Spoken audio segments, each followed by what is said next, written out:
If there is one thing that will cause you to lose games and be consistently stuck in a rank in Rocket League, it is giving up free opportunities and free goals to your opponents that you absolutely should not be giving up. So in today's video, we will be discussing some very simple mistakes that you must eliminate from your game so that you're able to limit the amount of easy opportunities you're giving to your opponents. And real quick, before we do get started, if you're interested in having one of your own replays analyzed, make sure you do check out my Discord, which I'll have linked down in the description, as I do offer free coaching over there.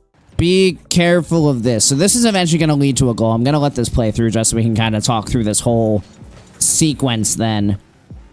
As we kind of go through, teammate gets beat, that ball's in the net. Okay, so as we come on over here, as we're flipping over, what we want to do is we want to be keeping an eye on this guy. Because we want to know what he's doing. Because if he's going to full send at this ball as fast as possible, there's no world in which we're beating him to it. Like, we can already tell that they're closer. So our eyes should already be here because this ball is not doing anything but like just kind of sitting in this area. It's not going to really quickly go somewhere else. So we can kind of just ignore this for a brief period to keep an eye on what our opponent is doing. The second we see him miss the boost, which the boost is kind of bugged out right now, but we would see if this goes away. If we don't see this go away and we see him start to turn back for it, that's our green light to go challenge the ball. So like right now, you see him not going for the ball anymore. Don't just boom this thing. Because the worst thing you can do is just bang this thing away and literally give it right back to him. Because at this point, when he is turned away, he's given you space on this wall. But if we're just booming the ball away, we're just giving the ball right back to our opponents, which is exactly what they kind of want in this position. Because, yeah, it's just like, well, we didn't want the ball, so here you go. Have fun with that. Because now it's just free for them. This is not the worst challenge. I don't hate this. The bounce is a bit unfortunate. Teammates stuck on low boost, which also isn't great. As you land here, you land with 43 boost. Don't burn all of this to just run back this way. So from like this kind of position on the wall, we should most definitely be like jumping off, wave dashing, and then using a little bit of boost and a flip to get back into the play rather than just burning a ton of boost because you're going to use like 40 some boost. Or like 30 some, because you're gonna be down to like 7 just to sprint back that way, and it doesn't really do you any good. So try to preserve that boost as much as you can with a wave dash here, because yeah, you're just burning all of this. And then rather than going towards this side, I would not hate if you cut this way. Not necessarily towards the ball, because we want to make it clear that our teammate should be the one challenging this because he has the better angle. But then if we're in this area, if our teammate wins the ball, then we can just smoothly turn through the midfield. If our teammate loses the ball this way, we can just smoothly turn around that way. If the ball goes towards our net, we're already here to defend that. We just have a lot more options covered from a spot like this rather than being all the way out here. Where if something happens where the ball doesn't go directly to where we are, we're just conceding a lot of space. Because yeah, if we were in that midfield, we might have a chance to make this save. But from all the way over here, we just have no chance whatsoever.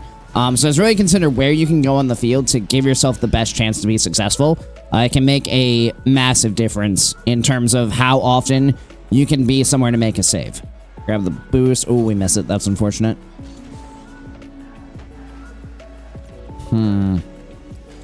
Okay, so this one's tough. You're gonna make this save, which is great. First of all, make sure you get this boost. Don't miss this. It'll make this entire play a lot easier. Because with that boost, you'd be in a much better spot. As you go across here, though, and you realize you missed the boost, don't just ignore these small pads.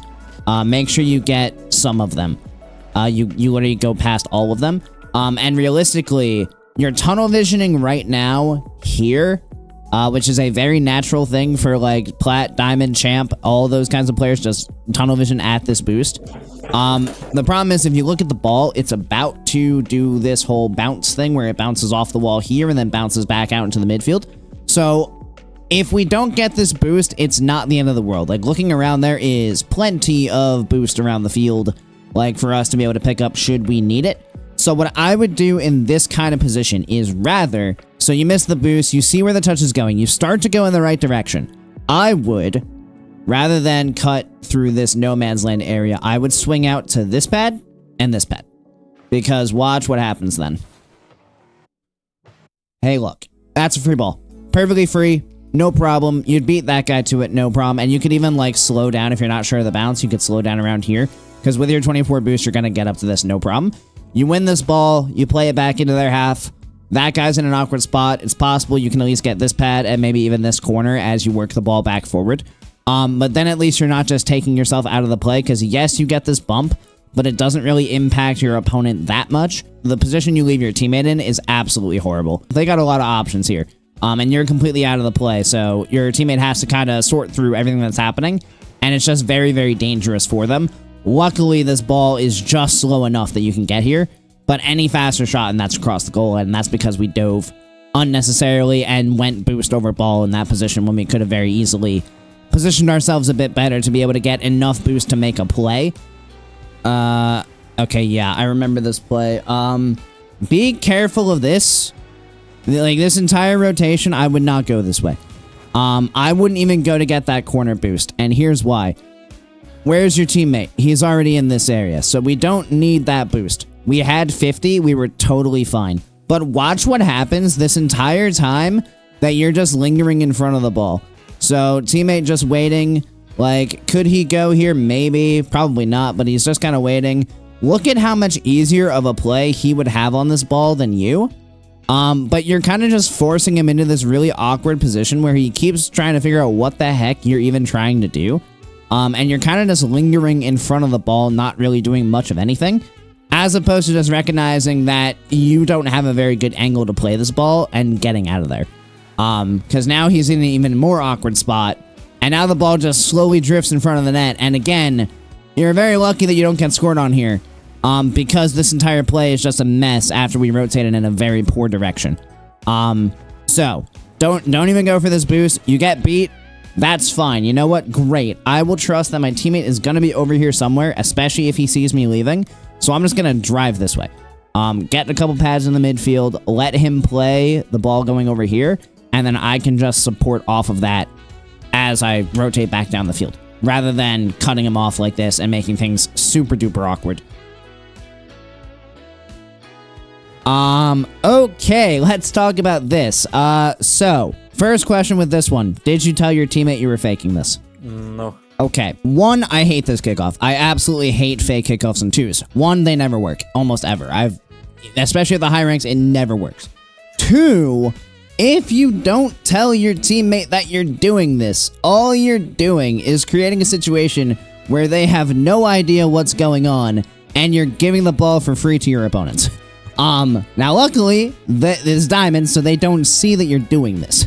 But in a higher rank, your opponent's gonna see that you're not going for the ball. It's not difficult to just watch the nameplate go backwards. It's very obvious, actually, when it happens. So, I would just eliminate this kickoff from your game entirely. Stop doing this. It never works, and it normally just puts your team in a very bad spot. And for the love of everything, if you're going to do it, tell your teammate. Because I cannot tell you how many goals I've given up by my teammate doing this and not telling me, and then we just bump each other in the corner or something. Whoa, ball chase. Hello. Okay, so here's our second moment of ball chasing. So we do this, we get beat. We come back down, we grab this boost, this ball goes behind us. So what I'm seeing is this guy's already gone this way. My teammate is coming back over here. If you want to challenge this ball, you need to turn this way. Not this way. Because again, going to the left here is kind of playing where the ball is now. Like right now, it's right there. But in like half a second, it's going to be like over here. And making that turn while the ball continues to go this way is basically impossible. But if we had gone this way, now we would be in a spot to intercept where this ball is going, and our teammate can just calmly rotate back. So this is probably the play I would make. Don't chase where the ball is now. Make sure you're playing for that one step ahead for where it's going. Don't get baited into this, because this is how you get beat very, very easily by opponents not doing a whole lot of anything. Pads here. Yeah. Okay. So this is probably like the biggest moment. Like, we've talked about pads a lot, but this is going to be the biggest moment where it's super important that we pick them up. So you're pretty much going to ignore every single pad here to look for big boosts. So first of all, this big boost isn't here, so we can't play for that. My first move here is to at least get this pad.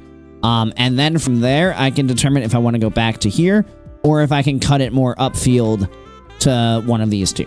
So I'm at least going to get this one, which you do, but then you commit all the way back.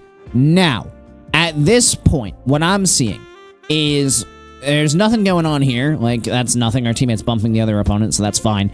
This guy's just kind of sitting on the ground. This ball's near the ceiling. So they're not really doing anything on the ball yet.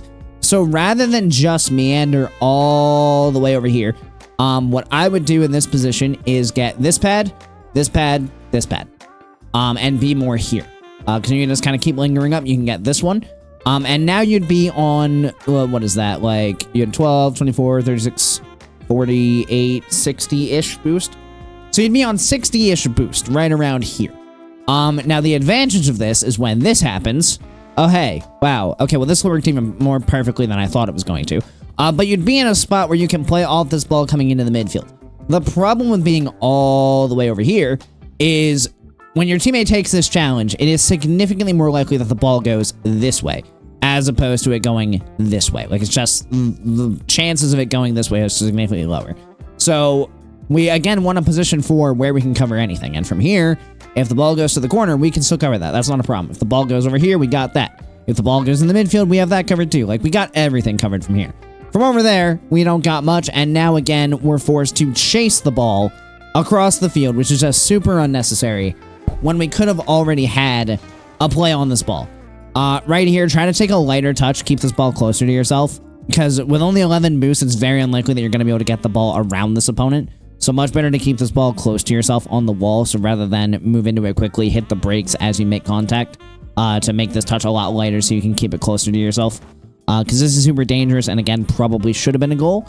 And again, right here, we're going to do the same thing where we just meander over this way for no reason. It's possible, again, we're getting baited by this. Teammate, if he's going to make the save, the ball is going to go this way. So let him do that. Boom, boom. There, back towards net. And we'd be chilling. Don't cut across to where your teammate is, because, yeah, you're going to go all the way over here. And again, you're going to get yourself caught in a super awkward spot, because what exactly are we doing here? Because if our teammate loses this challenge, what are we going to do from this position? Nothing. This is literally just leaving the ball completely for free to go into a wide open midfield where there very easily could be an opponent to capitalize on that wide open net. And this is all because we cut all the way across the field, probably looking for that corner boost that was very clearly going to be taken by our teammate. So much better to focus the pads there, as opposed to leaving yourself in this kind of spot. Because now, again, you and your teammate are in the same spot on the field, and you're just in a very hard position to be able to have successful defense. Luckily, the other opponent has gone all the way back, but certainly an unnecessary position to find yourself in. Good touch to the side.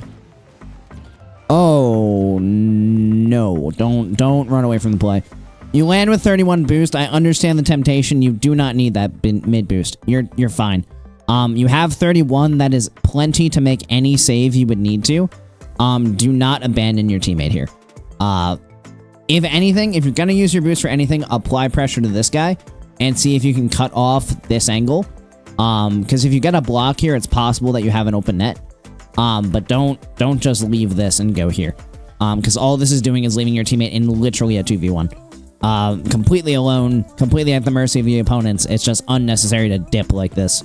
So if you guys find yourself making any of the mistakes we talked about here, the easiest way for you to be able to rank up is to simply eliminate these mistakes from your game. And the best advice that I can give you guys to eliminate these mistakes is to slow down a little bit, take a breath, and really just think a little bit more about what exactly is going on the field. If you can do that, you will be able to put yourself in many, many more advantageous positions, and therefore you'll be giving up a lot less opportunities to your opponents. Of course, thank you everybody so much for watching. I really do appreciate each and every one of you who made it to this point in the video, and I do hope you enjoyed it and found it helpful. If you did, make sure you click that subscribe button right down below. so you make sure you don't miss any future Rocket League content. Additionally, once again, if you're interested in having one of your own replays analyzed, or perhaps you just like to be a bit more involved in the community we're building here, feel free to check out my Discord, which is again linked down in the description. And as always, I hope you guys have a great rest of your day, and I'll see you next time. See you later, guys.